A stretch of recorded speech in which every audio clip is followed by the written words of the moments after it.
Just an advance warning, this is going to have a little bit of explicit language. Ooh, no, not in a good way. Thinking about the power of words, in 2010 I gave a TEDx talk called Words Speak Louder Than Actions, which of course was a play on the phrase actions speak louder than words. Of course, actions are what matter, but words help create the world we live in and help set up our attitudes, our behaviors, our beliefs, and how those inform our actions or help inspire people's actions. Think about the words we use as insults. A lot of them are derogatory and demean or devalue women or anything or anyone that is considered feminine. Most of our insults are sexist, transphobic, homophobic. A lot of transphobia and homophobia is rooted in violence against women. It's when people don't follow the rules when it comes to ideas of gender and how men are supposed to be and how women are supposed to be, and that limited one or the other binary. Think about all the horrible phrases and terms you hear. Phrases like pussy or bitch or whipped or cocksucker.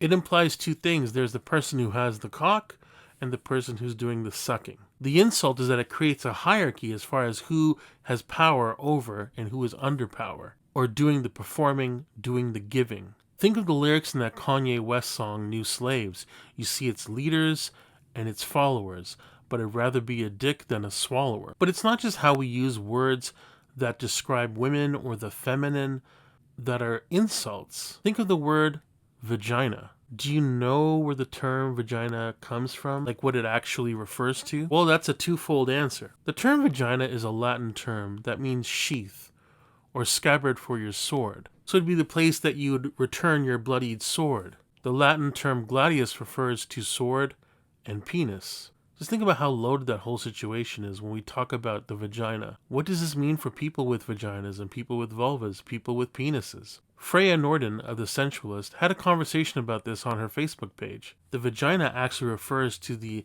canal that connects the uterus and the vulva. What we casually and commonly refer to as the vagina is really the vulva, the external genitalia, the clit, the urethra, the labia, and the opening to the vagina. But we refer to it as the vagina because that's actually in reference to the place that gives men pleasure, or what matters to men, where we place our sword. The vagina is also the baby chute, so this has a lot to do with patriarchy and how we value what we value and who we value. Let's go back to the sword for a minute. When we think about body parts, we think about men and penises and the measure of a man, quite literally, and how for a lot of us as men, we have this whole relationship with our penises. We actually need to have healthy, open conversations amongst each other as men and amongst people. But the problem is there's so much conversation about dicks and penises. The problem is it's all in an unhealthy or unhelpful way. And then there's all those dick pics, the unwanted and unwelcomed images. And there's honestly a spectrum of reasons as to why men send them. It's not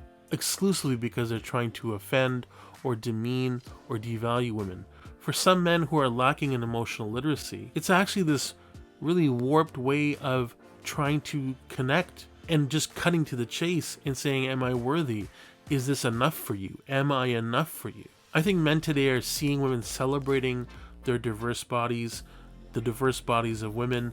What they're doing is reclaiming, it's a reclamation, taking back their bodies and challenging harmful notions, harmful narratives of what women bodies are valued and devalued, and that includes body parts. So I think men also want to reclaim harmful and unhelpful narratives about our bodies, in particular our body parts, and the way we are literally measured. These narratives which reinforce the harmful binary, but also limiting ideas of what it means to be a man, what it means to be a person, what it means to be a lover, what healthy sexuality can look like. If we weigh our words and think about the impact of our words, not just the language that we use to describe body parts, but what we're talking about when it comes to our body parts and what we value and devalue, and recognizing that every body and every body part is unique and individual and it's beautiful. The measure of a man doesn't have to come at the expense of a woman. We don't need to belittle and demean women, trans folks, or non-binary folks in order to make ourselves feel better